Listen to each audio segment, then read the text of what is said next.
নমস্কার, news vanguard বিশ্বকাপ football 2026 আজকের আড্ডা। আজকের আড্ডায় এ রাজ্যের ফুটবল মাঠের যারা 70-এর দশক থেকে ফুটবল মাঠে যাতায়াত করেছেন 8, 9, তারা যে মানুষটিকে নিয়মিত দেখেছেন এবং পরবর্তী সময়ে ফুটবল মাঠে অন্য কাজে দেখেছেন, সুব্রত দেববর্মা এ রাজ্যের অসাধারণ ফুটবলার একজন। রাজ্য ফুটবলকে বিভিন্নভাবে সেবা করেছেন। আমার ডান দিকে বসেছেন সুব্রত দেববর্মা। আপনারা প্রত্যেকে চেনেন, জানেন। প্রথম ফুটবলার হয়ে ফুটবল থেকে অবসর নেওয়ার পরে রাজ্য ফুটবল অ্যাসোসিয়েশনের সভাপতি হিসেবে কাজ করেছেন। আপনারা অনেকেই হয়তো জানেন না এই প্রজন্ম যে এয়ারপোর্টের ওখানে একটা ইয়ুথ ক্লাব বলে ক্লাব ছিল। এ রাজ্যে ফুটবলে অসাধারণ ফুটবল খেলে গিয়েছে যতদিন ওরা খেলেছেন প্রথম ডিভিশনে। অনেক ফুটবলার তারা এনেছেন, এর ভেতরে সুব্রতদাও আছেন। সুব্রতদা তার আগেই পরিচিতি লাভ করেছিল এ রাজ্যে ফুটবল টাউন ক্লাব থেকে। টাউন ক্লাবে খেলেছেন, ব্লাডমাউথে খেলেছেন, ইয়ুথ ক্লাবে তো খেলেইছেন। ইয়ুথ ক্লাব সম্পর্কে এই কারণে বলছি যে এখান থেকে বেশ নামি দামি ফুটবলাররাই এসেছেন। পরীন্দ্র মালাকারের কথা মনে পড়ে, আজকে মনে পড়ে অনেকের। অনিলদা বলে একজন গোলকিপার ছিলেন। যাই হোক, সুব্রতদা দীর্ঘদিন খেলেছেন আগরতলা, ত্রিপুরা রাজ্যের বিভিন্ন প্রান্তে খেলেছেন। সুব্রতদা সবচেয়ে বড় কথা, রাজ্য দলের হয়ে সন্তোষ ট্রফিতে দীর্ঘদিন প্রতিনিধিত্ব করেছেন। এরপরে প্রশাসনে এসেছেন, ত্রিপুরা ফুটবল অ্যাসোসিয়েশনের প্রেসিডেন্ট হিসেবে কাজ করেছেন। আজকে আমাদের এই ফুটবল আড্ডায় সুব্রতদার কাছ থেকেই অধিকাংশ কথা শুনবো। তারাই তো বলবেন। সবচেয়ে বড় কথা, আমরা অন্যবার যা বলি সেটাই বলছি যে বিশ্বকাপ ফুটবলে আমাদের প্রতিনিধিত্ব নেই বটে, কিন্তু এই 145 কোটি মানুষ বা 148 কোটি মানুষ নানাভাবে বিভক্ত হয়ে পড়েছেন এই ফুটবলের বিভিন্ন দলের হয়ে। এই যে সমর্থক হিসেবে আমাদের যে নিজস্বতা, এই নিয়ে ফুটবলের যে আবেগ, তাকে আমরা খাটো করে দেখি না। আমরা আমাদের প্রয়োজনীয় বা আমাদের যারা পছন্দের দল তারা হেরে গেলে দুঃখ পাই, ভালো গোল হলে আনন্দিত হই, আমার যে পছন্দের দল জিতলে আনন্দ পাই। শুধু তাই না, চ্যাম্পিয়ন হলে তাদের ফ্ল্যাগ নিয়ে আগর চষে বেড়ানোর ফুটবল দল তাদের যা খেলার নমুনা বা তাদের যা খেলার ক্রীড়াশৈলী আমাদের আকৃষ্ট করেছে তাদের সমর্থন জানানোর জন্য। এটাই হচ্ছে ফুটবল। আধুনিক ফুটবল তো অন্য জায়গায় গিয়েছে, তার ভেতরেও একটু নতুন করে পাচ্ছি এবারের ফুটবলে নানা রকম বিতর্ক কিন্তু আসতে শুরু করেছে। কোনোদিন মাঝে, হ্যাঁ এটা ঠিক যে বিশ্বকাপ ফুটবল 1930 সালে শুরু হয়ে যাওয়ার পর 30, 34, 38-এর পর আমরা সবাই জানি দ্বিতীয় বিশ্বযুদ্ধের জন্য কিছুদিন বন্ধ ছিল। এরপর যখন শুরু হয়েছে আর বন্ধ হয়নি এবং উত্তরোত্তর তার শ্রীবৃদ্ধি ঘটেছে। কোনোদিন কোনো রাজনৈতিক প্রভাব এখানে খাটেনি। এবারই প্রথম দেখলাম, আমাদের চোখে পড়েছে বা কানে এসেছে, উনি স্বীকারও করেছেন, ওনার টেলিফোনেই কাজ হয়েছে, একটি লাল কার্ড দেখানো হয়েছিল ইউনাইটেড স্টেটস অব আমেরিকার এক ফুটবলারকে। নাম বলে দেবো কিছুক্ষণ পরেই, আলোচনায় আসবে। তার লাল কার্ডটা নিয়ম অনুসারে পরের ম্যাচ তাকে বসে যেতে হয়, সেই লাল কার্ডটা কিন্তু আর কার্যকরী হলো না, সে পরের ম্যাচ খেলল। এক অভিনব ঘটনা, এটা হয়তো ঐতিহাসিক ঘটনা হিসেবে চিহ্নিত হয়ে থাকলো। পৃথিবীর এই ফুটবলের যে নক্ষত্রদের মেলার মাঝে এই একটি দাগ রয়ে গেল। এছাড়া বিতর্ক শুরু হয়েছে নানা রকম, তার ভেতরে অন্যতম হচ্ছে রেফারিং নিয়ে। আমরা সেইগুলি বলবো, আমাদের চোখে যেটা লেগেছে, সুব্রতদার চোখে যেটা লেগেছে বলবেন। তার আগে বলি যে এই মুহূর্ত পর্যন্ত যতগুলি খেলা গিয়েছে, এই খেলাতে আমরা যা যা লক্ষ্য করেছি তাতে দেখেছি 96টা খেলা হয়ে গেছে এই পর্যন্ত, প্রি কোয়ার্টার ফাইনাল মানে যা হয়েছে 16 পর্যন্ত, রাউন্ড 16 পর্যন্ত 96টা খেলা হয়েছে, 288টি গোল হয়ে গিয়েছে। কেউ এগিয়ে আছেন, কেউ পিছিয়ে আছেন। আপনারা জানেন যে মেসি এগিয়ে আছেন গোলে, গোল পার্থক্য 2 হয়ে গিয়েছে এখন অবধি। এই যে জায়গায় দাঁড়িয়ে মেসি, এমবাপে তাদের নিয়েই আমাদের আলোচনা হয়, মাঝখান থেকে আমাদের চোখে পড়ে যাচ্ছে কিন্তু ছোট ছোট কয়েকটা দলের খেলোয়াড়, তাদেরও আমাদের নজরে রয়েছে। আমরা হয়তো সব বিশদভাবে আলোচনা আপনাদের সামনে আনতে পারবো না। এই মুহূর্তে যেটা বলার সেটা হচ্ছে, সুব্রতার কাছে প্রথম যেটা জানতেই চাইব, সুব্রতা, ব্রাজিল হেরে যাওয়াতে মন খারাপ হতে পারে, ব্রাজিল হেরে যাওয়াতে মন খারাপ হতে পারে, আবার আর্জেন্টিনা যেভাবে জিতেছে পরের ম্যাচ, অসাধারণ ফুটবল খেলা আপনি লক্ষ্য করেছেন। কোন খেলাটাকে গুরুত্ব, এই যে রাউন্ড 16-এর কোন খেলাটা আপনাকে বেশি আকৃষ্ট করলো আর কেমন লাগছে এই বিশ্বকাপ ফুটবল?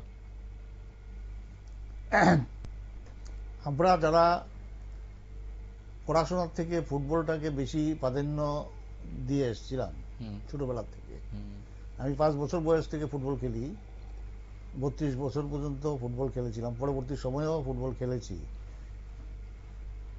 এই যে বিশ্বকাপ হচ্ছে, এটা আমাদের কাছে মানে সত্যি বলতে কি, শরীরে একটা, এই যে 1 মাস কিভাবে যে কেটে গেছে, বাবা কিভাবে কাটছে, এটা অন্য সময়ের থেকে আলাদা। রাত্র 2-3টে পর্যন্ত খেলা দেখি, এরপরে ঘুমাই, এরপরে ঘুম থেকে উঠতে উঠতে 10:30 11টা, আবার খেলা দেখি, আবার দুপুরে দেখি, রিভিউ দেখি, দেখি। কিন্তু একটা জিনিস আমি বলছি, যে কারেন্ট খেলা দেখা আর রিভিউ দেখার মধ্যে আকাশ পাতাল ডিফারেন্স। এটা আমি আমাদের কাছে এটা একটা ফেস্টিভ্যাল, একটা উৎসবের মতো হচ্ছে। আমার কাছে সবচেয়ে ভালো খেলা লেগেছে, মানে উত্তেজনা অন্য, ব্রাজিল ভার্সেস জাপান। এই খেলাটাতে মানে ব্রাজিল যেভাবে সেকেন্ড হাফে বিশেষ করে যেভাবে ঘুরে দাঁড়িয়েছে, আমাদের একটা আশা ছিল যে ব্রাজিল হয়তো আরো কিছু ভালো করতে পারবে। অনেক বছর 6 বার ওরা ইউরোপিয়ান কাছে পরাস্ত হয়েছে, ইউরোপিয়ান কোচ ওরা নিযুক্ত করেছে, কিন্তু এরপরও ওরা যে খেলাটা খেলেছে, যে একটা পেনাল্টি মিস, এই গেমে একটা আনকোরা একটা প্লেয়ারকে পেনাল্টি মারতে দিল, এবং পেনাল্টি মিস করার পরেই, এটা নরওয়ের এগেইনস্টের কথাটা বলছেন? হ্যাঁ, এই গেমে নরওয়ে, হ্যাঁ, এটা 2-1 যেটা হলো প্রি কোয়ার্টার ফাইনাল, হ্যাঁ, এটা মারাত্মক। এরপরে 1:1 দুইটা গোলটা, যদি পেনাল্টিতে গোলটা হলে কি অন্যরকম হতো ম্যাচ?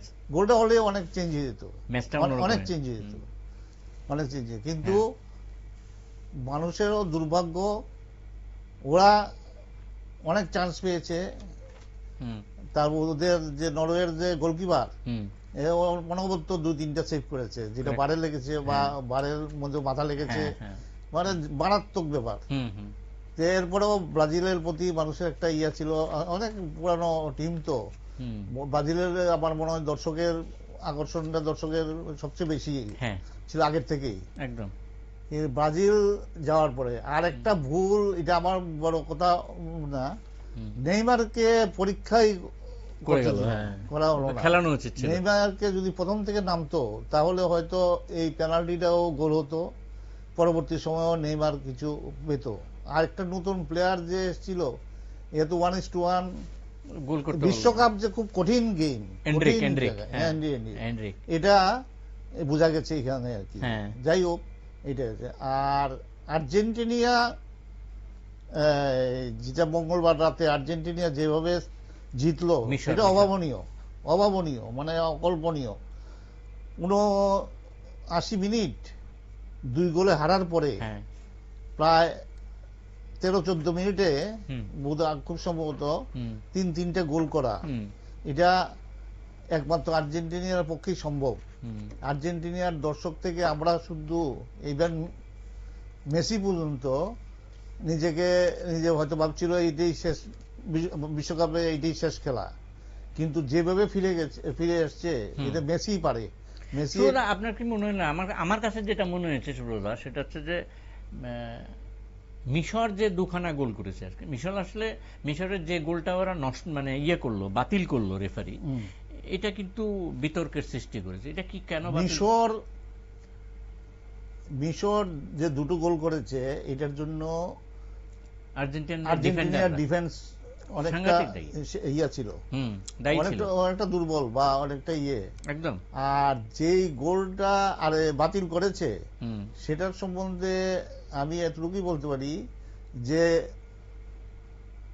এটা গোল হয়ে যাওয়ার অনেক পরে এটা হঠাৎ করে মাথার মধ্যে এলো যে এটা আবার দেখতে হবে যে গোল হয়েছে কিনা। এই জায়গাতে একটু সন্দেহ থাকে। মার্টিনেজকে তাদের পেনাল্টি বক্সের কাছাকাছি, পেনাল্টি বক্সের বাইরে, আর্জেন্টিনার পেনাল্টি বক্সের বাইরে ওখানে ফাউল করা হয়েছিল, পরে দেখা গেল রিভিউতে, যে দেখা গেল ভিএআরে। কিন্তু তার আগে প্রায় দেখুন, প্রায় 60 গজ বা 70 গজ বলটাকে 16 রান করে নিয়ে এলো অনেকক্ষণ সময়। এবং জিকো যে গোল করলো তার যে অ্যাকিউরেসি, এটা দেখবার মতো। ওই সময়ে আপনার কি মনে হলো না, ওই সময়ে আর্জেন্টিনার ডিফেন্ডাররা তাদের নিজেদের জায়গাও ছিল না, আন্দাজও করতে পারেনি ওই টাইমে। এবং যদি ওই দুটো গোল হয়ে যেত, পরপর দুটো 2-0 যদি হয়ে যেত, তাহলে কি আর্জেন্টিনার পক্ষে ম্যাচে ঘোরা সম্ভব হতো বলে মনে হয়? কঠিন হতো, কঠিন।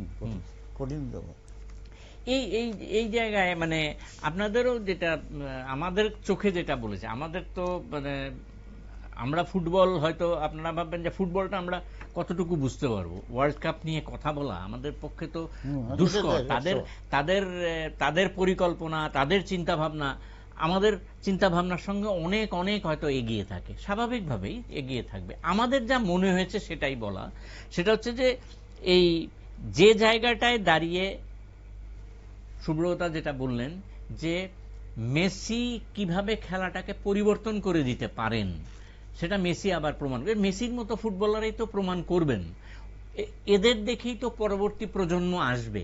এবং এই ফুটবলটাকে তারা যেভাবে নিয়ে গেলেন এই জায়গায়, যে 2 গোল পেয়ে পিছিয়ে থাকাও ম্যাচ থেকে বেরিয়ে যাওয়া না, 2 গোলে পিছিয়ে থাকলেও ম্যাচে ফেরা যায়, এই যে জায়গাটা, সেই জায়গাটা সব কিছু মেসিকে আলাদা করে চিহ্নিত করে দিল। আর নতুন করে চিহ্নিত করার কিছু নেই, কিন্তু তবুও যে জায়গাটা আমাদের একটু, বিশ্বকাপ ফুটবল তো আরো যদি নিখুঁত হতো তাহলে ভালো হতো। রেফারিং কি এই নিয়ে একটি প্রশ্ন চিহ্নের মধ্যে পড়লো না সুব্রত? আপনার কি মনে হয়?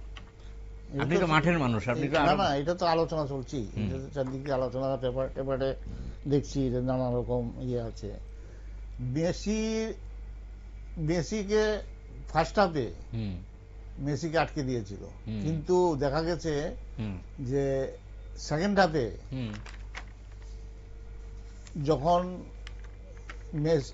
এই গোল পোস্টটা বারের মধ্যে জমায়েতটা বেশি করে দিয়েছে, তখনই মেসি মানে ছাড় পেয়েছে। এবং মেসি অনবদ্য, মেসির বা পায়ে যখন বল পড়ে সেটাতে কিরকম, মেসি যে কিরকম নিখুঁত। দ্বিতীয় মানে যেটা 2-2 হলো, মেসির যে 2-2, এটা বাঁ দিকেই, এটা মানে আপনারা দেখেছেন, যে টাইমে খেলা হয়েছে আপনারা প্রত্যেকে দেখেছেন, ওই সময়ে মেসির বাঁ পায়ে বল ফেলা সঙ্গে সঙ্গে কিন্তু দর্শকরা প্রায় 80% নিশ্চিত হয়েছে গোল ড্র হয়ে যাচ্ছে, নিশ্চিত। এই জায়গা থেকে মিস হওয়ার কোনো ব্যাপার নাই। কিন্তু যে 3টে গোল আর্জেন্টিনা করেছে, কোনো না কোনো ভাবে মেসির কিন্তু ভূমিকা ছিল। 3টে গোলেই, প্রথম গোলটাই পুরোপুরি ছিল। প্রথম গোলটা যেটা হেড গোলটা নিজেই করলো, হ্যাঁ, মেসি তো এই জন্যই তো বিশ্বের শ্রেষ্ঠ প্লেয়ার বলে ওকে। মেসি বা পায়ে বল পড়া মানে নিশ্চিন্ত গোল, এবং এই জন্যই তো গোল্ডেন বুটের দাবিদার হয়ে আছে। হ্যাঁ, এই জায়গায় আমরা দেখছি যে রোনাল্ডো মানে দাঁড়িয়েই আছে একদম, কিন্তু খেলতে পারেনি। নেইমারকে তো পরীক্ষাই করা হলো না, নেইমার তো খালি ইনজুরি ভাবেই কাটিয়ে দিল। তবে যতটুকু দুটো ম্যাচে যতটুকু খেলেছে কিন্তু নেইমার তাকে নিজে প্রমাণ করার চেষ্টা করেছেন। আরো বেশিক্ষণ খেলাতে পারলে হয়তো ব্রাজিল উপকৃত হতো।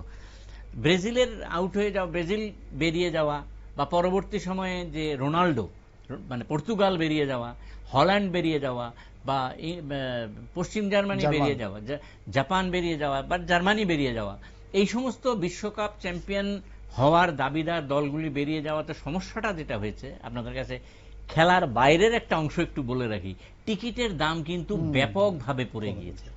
প্রচুর পরিমাণে টিকিটের দাম কমে গিয়েছে এবং ব্রাজিল আউট হয়ে যাওয়ার পরে এই ঘটনাটা আরো ব্যাপকতর হয়েছে। আশঙ্কা দেখা দিয়েছিল যদি আর্জেন্টিনা আউট হয়ে যায় তাহলে মাঠের অবস্থা কি হবে। ঘটনাটা সে যাই হোক, আমরা যে কথাটা সুব্রতদা যেটা বলা শুরু করেছিলেন সেখানেই বলি, রেফারি ফ্রাঁসোয়া লেতেস্কিয়ার, এই ভদ্রলোক হচ্ছেন যেখান থেকে উনি এসেছেন তার পরিচালনা নিয়ে এখন ঝড় উঠেছে। এবং যে জায়গা থেকে যে গোলটা বাতিল হয়েছিল, যে কথা সুব্রতদা বললেন, আমরা যেটা নিয়ে আলোচনা করলাম, এই যে মুস্তাফা জিকোর যে প্রথম গোলটা, তার কিছুক্ষণ পরে উনি আরেকটা গোল করে দিলেন, প্রায় একই ঢঙে গোল করে দিলেন। অসাধারণ ফুটবলার, চোখে পড়ছে না কিন্তু। আমরা যে শুরু করার সময় বলেছিলাম যে আমরা হয়তো রোনাল্ডো, মেসি, এমবাপে তাদের নিয়ে হয়তো নানা রকম লুকোকো এদের নিয়ে হয়তো চিন্তা ভাবনা করছি, কিন্তু এই মাঝখান থেকে এই মুস্তাফা জিকো তার কথা আমরা কিন্তু বলছি না। অসাধারণ ফুটবলার এবং যেভাবে বলটা প্রায় 20 গজ থেকে 25 গজ 16 রানে টেনে নিয়ে এলেন, যেটা পজিটিভ গোল করলো সুব্রতদা, এটা অসাধারণ ব্যাপার।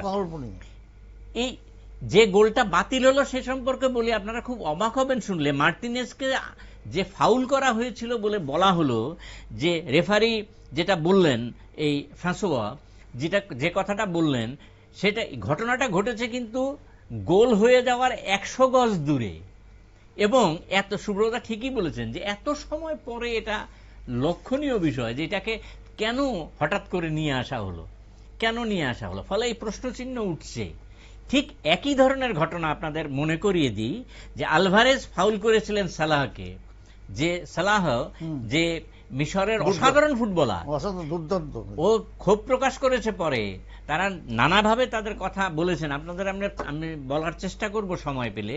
সালাহকে আলভারেজ কিন্তু যেভাবে ফাউল করেছিলেন, সুব্রতদা কথা প্রসঙ্গে বলছিলেন আমাদের এখানে আলোচনার সময়, যে ওকে পায়ের ওপর বুট দিয়ে চেপে ধরে রাখা হয়েছিল।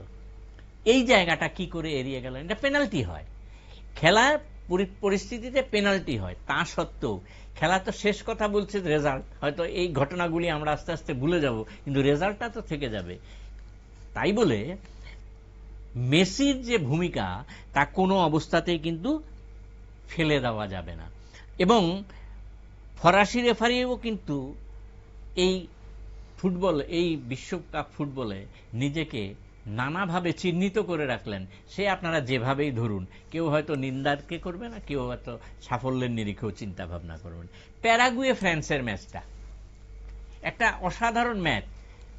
সুব্রতদা খেয়াল আছে কিনা জানি না, আমরা অমল দত্ত এখানে ম্যাচ এনেছিল, এই যে সিনেমা এনেছিল, সেখানে আমরা ওই 1966 এর ব্রাজিলের খেলাটা দেখিয়েছিলেন, যেটাকে পেলেকে পেটানো হয়েছিল মাঠে এবং ব্যাপকভাবে মারধর করা হয়েছিল। অত গপ্প হয়তো আপনাদের এখন এত সময়ের অভাবে করা যাবে না, কিন্তু ওইটা প্রসঙ্গে আমি আরেকদিনও বলেছিলাম যে ওই 66-এর আগে 62-তে কিন্তু ব্রাজিল চ্যাম্পিয়ন হয়েছিল, 58-এও ব্রাজিল চ্যাম্পিয়ন হয়েছিল।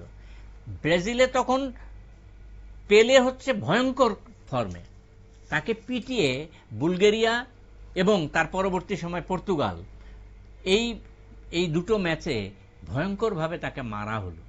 এবং পরবর্তী সময় ব্রাজিলের যিনি ম্যানেজার বা কোচ যিনি ছিলেন, তিনি তাকে আর খেলালেন না। পরের ম্যাচটাতে হাঙ্গেরির বিরুদ্ধে আর খেলালেন না। ব্রাজিলের এই পেলের শারীরিক অসুস্থতার কথা চিন্তা করে পরবর্তী সময় যদি ফুটবল থেকে বেরিয়ে যায় তাহলে বিশ্ব ফুটবল একটা অসাধারণ ফুটবলারকে হারাবে, এই চিন্তা ভাবনা করে সমালোচনা হয়েছিল, যদিও তাকে আর খেলালেন না। হাঙ্গেরির সঙ্গে ব্রাজিল হেরে গেল পরের ম্যাচ। হেরে যাওয়ার পরে 1-3 গোলে হেরে যাওয়ার পরে ব্রাজিল আউট হয়ে গেল চ্যাম্পিয়ন দলটা। ঠিক এই ধরনের ঘটনায় প্যারাগুয়ে ভার্সেস ফ্রান্সের ক্ষেত্রেও হয়েছে। রেফারি নিয়ে যে চিন্তাভাবনা হচ্ছে, প্রচণ্ড পেটানো হলো ফ্রান্সের এমবাপেকে। এমবাপের শারীরিক সক্ষমতা, সেটার জন্যই বোধহয় বেঁচে। এমবাপেকে কেমন লাগছে আপনার? এমবাপের প্যারাগুয়ের খেলা কষ্টার্জিত জয়, কিন্তু এমবাপে তো গত বিশ্বকাপ ফাইনাল আমি সামনাসামনি দেখেছি, ফ্রান্স ভার্সেস ইংল্যান্ড, কাতার বিশ্বকাপ, ওটা আপনি তো ছিলেন কাতারে। কাতার দেখেছি, বা ফাইনাল খেলাটাও দেখেছি যেটা আর্জেন্টিনা ভার্সেস। আর শারীরিক ফিটনেস এবং সুইফট, বুলডোজার মানে দুর্দান্ত, মানে বললাম না, কষ্টের জয়, খুব কষ্টের জয়। কিন্তু ওরা যেরকম টিম বা যেরকম খেলা খেলে ফ্রান্স, সেরকম কিন্তু ওদেরকে খেলতে দেয়নি প্যারাগুয়ে। কিন্তু এরপরও স্বস্তির নিঃশ্বাস ত্যাগ করছে। এরপরে লাস্ট টাইমে এমবাপে কিন্তু 2টা বল শট করেছিল এবং গোলকিপার সাংঘাতিক গোলকিপার। এবং এই কারণেই আজকে ফ্রান্স টোটাল টিমটা ভালো একসঙ্গে। মানে একটা এই যে আমরা ইয়েতে বলি আপনার, এই যে আর্জেন্টিনা বলছি, যে যদি মাইনাস মেসি, আর্জেন্টিনা দল কিন্তু সমস্যায় পড়বে। এবং অনেক দলই, স্পেনও একই কথা, স্পেনের ক্ষেত্রে একই কথা, একাধিক প্লেয়ার আছে, তারাও যথেষ্ট ভালো ফুটবল খেলছে। কিন্তু ফ্রান্স একাধিক ফুটবলার আছে যারা দলটাকে টেনে নিয়ে যেতে পারে। এর ভেতরে আপনারা তো জানেন যে এই মানুকেলে, বারকোলা, এরা সবাই, অলিজে, এরা প্রত্যেকে এক একটা নিজে থেকে নিজেকে প্রতিষ্ঠিত করার, এমবাপের নির্ভরশীল না। এমবাপে আছে, কোনো সন্দেহ নেই। এবং আশ্চর্য যে প্যারাগুয়ের যে কথাটা বলছিলাম, 66-র সঙ্গে কেন তুলনা করছিলাম, এমবাপেকে মেরে ফেলে দেওয়া হয়েছে একাধিকবার শারীরিক সক্ষমতার জন্য। যদি টিংটিংয়ে হতেন তাহলে হয়তো উঠতে পারতেন না। যেভাবে মারা হয়েছে, কুনোই মেরেছে, ঘুষি মারা হয়েছে, সরাসরি বুট চালিয়ে দেওয়া হয়েছে। সবচেয়ে আশ্চর্য কথা যে 3 জনকে হলুদ কার্ড দেখানো হয়েছে ফ্রান্সের ফুটবলারদের, কিন্তু একজন প্যারাগুয়ের ফুটবলারকেও কিন্তু হলুদ কার্ডও দেখানো হয়নি, সতর্কও করা হয়নি। এই যে বিষয়গুলি, এইগুলি মানুষের চোখে লেগেছে, আমাদের চোখে তো লাগছে। সাধারণভাবে আপনার কাছে যেটা জানতে চাইছি, এই যে বিষয়গুলি, এইগুলি তো মানে এখন আর তথ্য না, প্রকাশিত, সবাই দেখলাম, ওপেনলি দেখলাম সমস্ত বিষয়। এটা কি একটা মানে বিশ্বকাপটাকে একটু কলুষিত করে দিচ্ছে না? এই বিশ্বকাপে কি এগুলি হওয়া ঠিক হচ্ছে?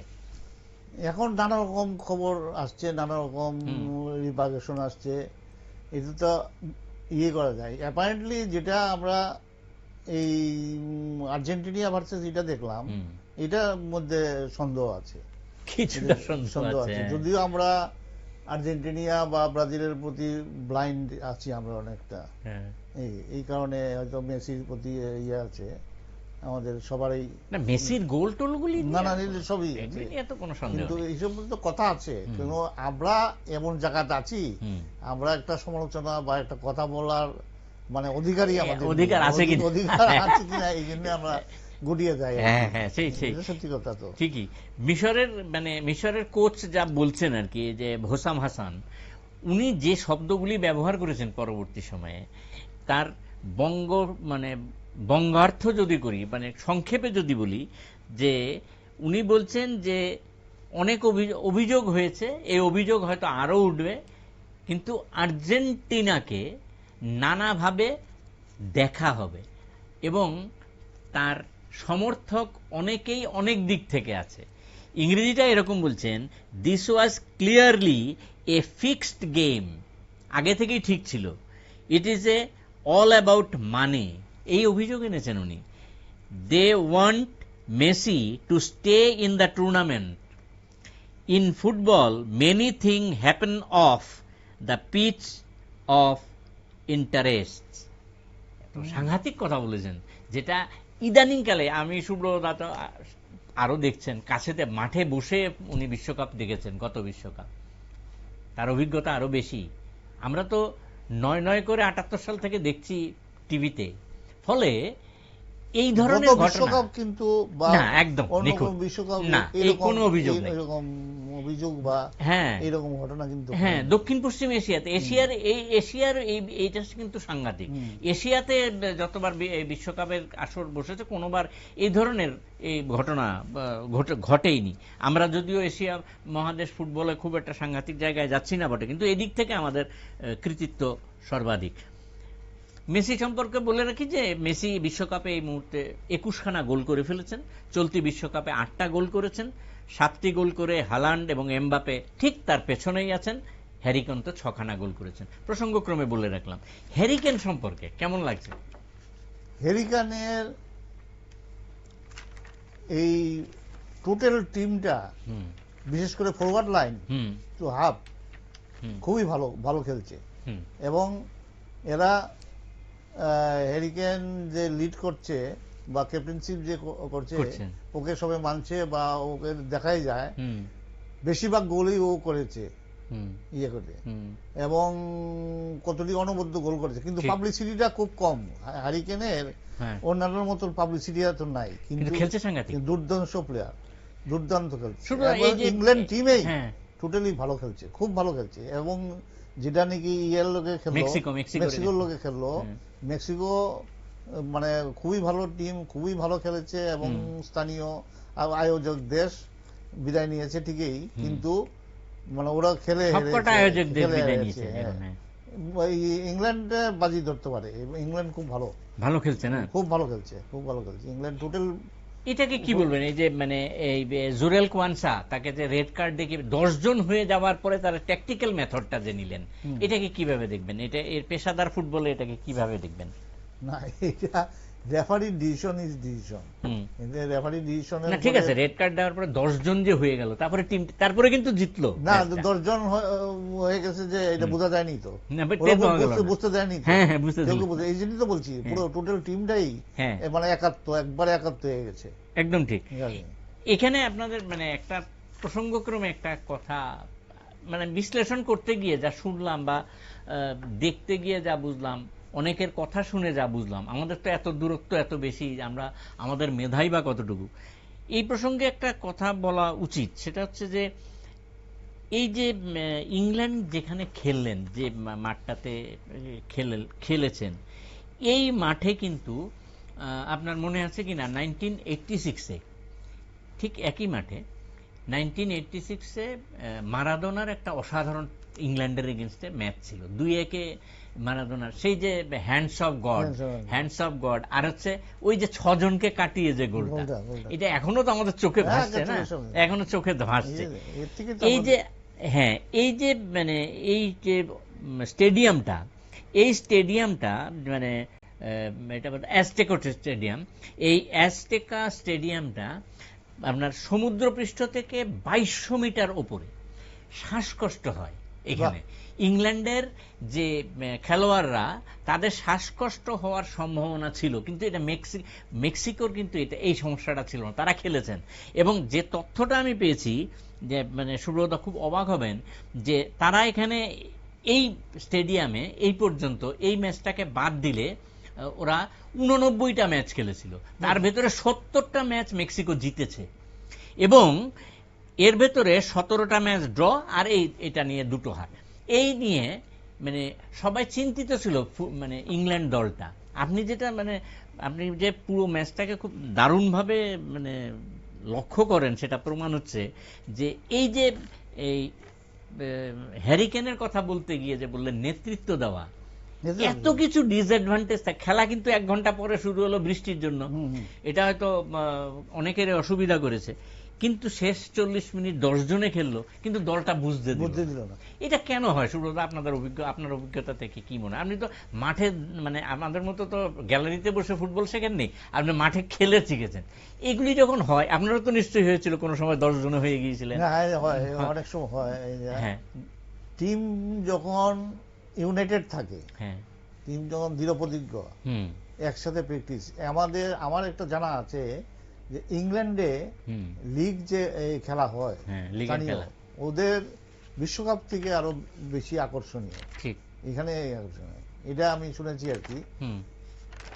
আমরা বিশেষ করে এই প্লেয়ারটা যখন রেড কার্ড দেখলো, হুম যখন উঠে গেল, হুম তা দেখা গেছে যে এই টিমের উপরে কোনো প্রতিক্রিয়া আমরা কেউ দেখতে পাইনি। ঠিক। 10 জনে খেলছে যে হ্যাঁ। এটা কেউ বোঝা গেল না। বোঝা যায়নি। আচ্ছা, এটাই তো টিম। আমাদের তো বলছি একসাথে ইউনাইটেড একদম আমাদের সময়টা এবং ফরওয়ার্ড লাইন খুব ভালো। হ্যাঁ, ইয়েতে সময়টা শেষ হয়ে যাচ্ছে। একটা গুরুত্বপূর্ণ গণৎকারের মতো একটা মানে একটা প্রেডিকশন জানতে চাইবো। না, প্রেডিকশনের আগে আমি একটা কথা বলছি, বলেন বলেন। যে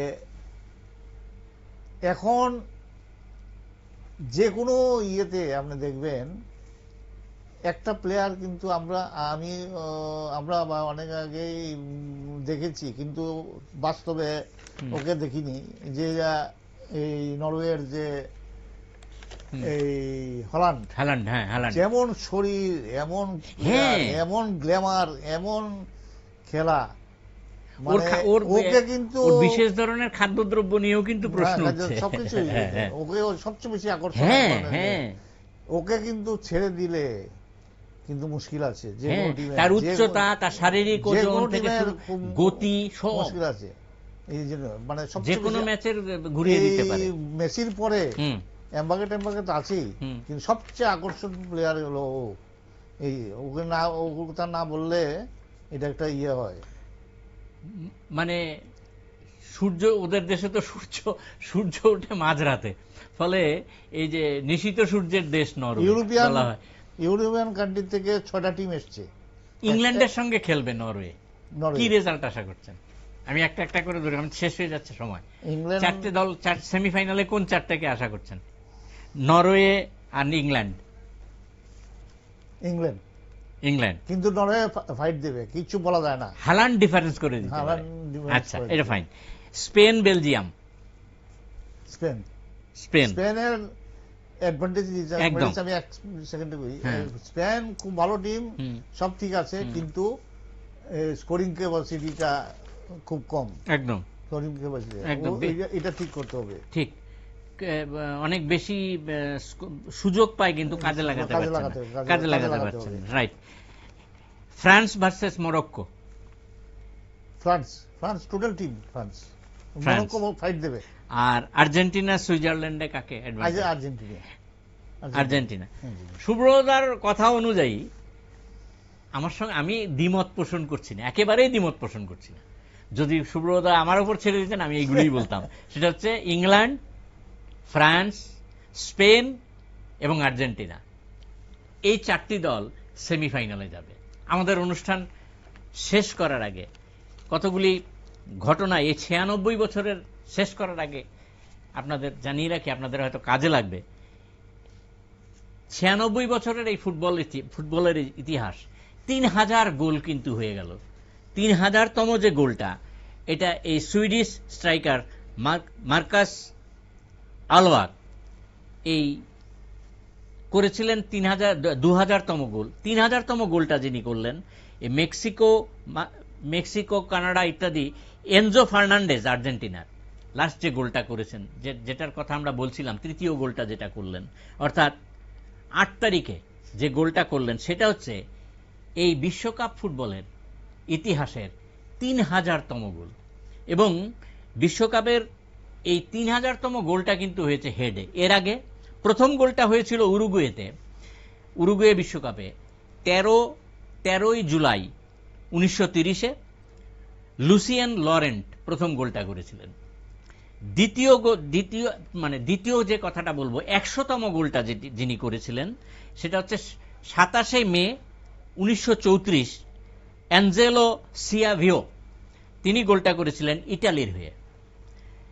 সংক্ষেপে বলে যাচ্ছি, 1958 সালে 11ই জুন 500তম গোলটি করেছিলেন প্যারাগুয়ে হারিয়েছিল স্কটল্যান্ডকে। স্কটল্যান্ডের হয়ে যিনি গোলটা করেছিলেন, ওনার নাম হচ্ছেন ববি কলিন্স, তিনি 500তম গোলটা করেছিলেন। যারা তথ্য রাখেন তাদের হয়তো একটু সুবিধা হবে, সেই জন্য বলে দিলাম।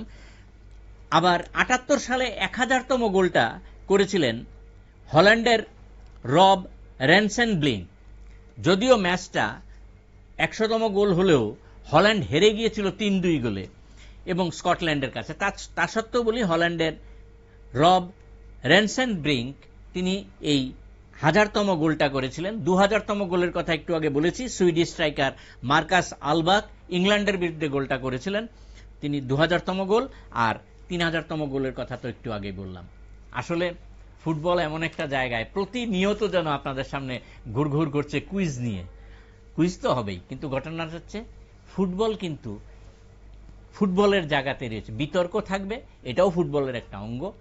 এই মুহূর্তে বিশ্বকাপ ফুটবল অত্যন্ত জমজমাট অবস্থায় রয়েছে। সুব্রতদা যে কথা বলেছেন সেমিফাইনালিস্টদের কথা মনে রাখবেন, আমরা গণৎকার না, খেলার এক সেকেন্ড, একটা টিমের কথা বলতে হয়, কেপ ভার্দে দুর্দান্ত খেলেছে, বিশেষ করে গোলকিপার 40 বছর হ্যাঁ, এবং এটা ঠিক, এ নিয়ে আমরা এখানে দীর্ঘ আলোচনা করেছি। এবং মাত্র 5,20,000 লোক অধিবাসী ওদের দেশে। ধন্যবাদ। কেপ ভার্দের কথা বলেই ফুটবল বিশ্ব আরো চমক দেবে এই আশা ব্যক্ত করে আজকের এই অনুষ্ঠান শেষ করছি, এবং সুব্রতদাকে অসংখ্য ধন্যবাদ আমাদের এই অনুষ্ঠানে যোগ দেওয়ার জন্য।